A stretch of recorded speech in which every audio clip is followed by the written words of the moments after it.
ನಾವು ಓದಿದ ವಿಭಾಗದಲ್ಲಿ ಇವತ್ತು ನಾವು ಪರಿಚಯ ಮಾಡ್ಕೋತಾ ಇರೋ ಪುಸ್ತಕ ಕ್ರೌಂಚವಧೆ. ನಮ್ಮ ಈ ಕಥೆಯಲ್ಲಿ ಕ್ರೌಂಚ ಪಕ್ಷಿಗಳು ಸುಲೋಚನ ಮತ್ತು ದಿಲೀಪ. ಕತೆ ನಡೆಯೋದು ಉಪ್ಪಿನ ಸತ್ಯಾಗ್ರಹ ನಡೀತಲ್ಲ ಆ ಟೈಮ್ ಲೈನು.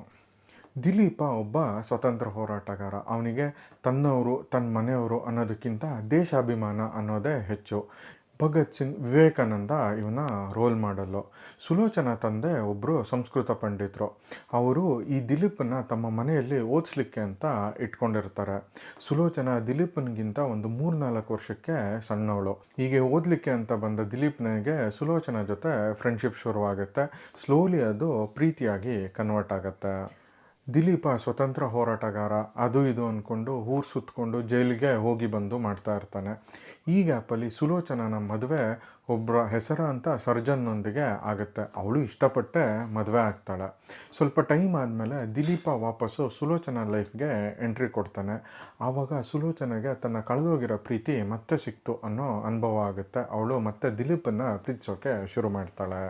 ಹೀಗಿರಬೇಕಾದ್ರೆ ಸ್ವತಂತ್ರ ಹೋರಾಟದ ಪ್ರತಿಭಟನೆಯಲ್ಲಿ ಒಂದು ಕೊಲೆ ಆಗುತ್ತೆ ಹಾಗೂ ಬಾಂಬ್ ಬ್ಲಾಸ್ಟ್ ಆಗುತ್ತೆ. ಇದಕ್ಕೆಲ್ಲ ದಿಲೀಪನೇ ಕಾರಣ ಅನ್ನೋ ಆರೋಪ ಬರುತ್ತೆ. ಅವನಿಗೆ ಗಲ್ ಶಿಕ್ಷೆ ಕೂಡ ಪ್ರಕಟ ಆಗುತ್ತೆ.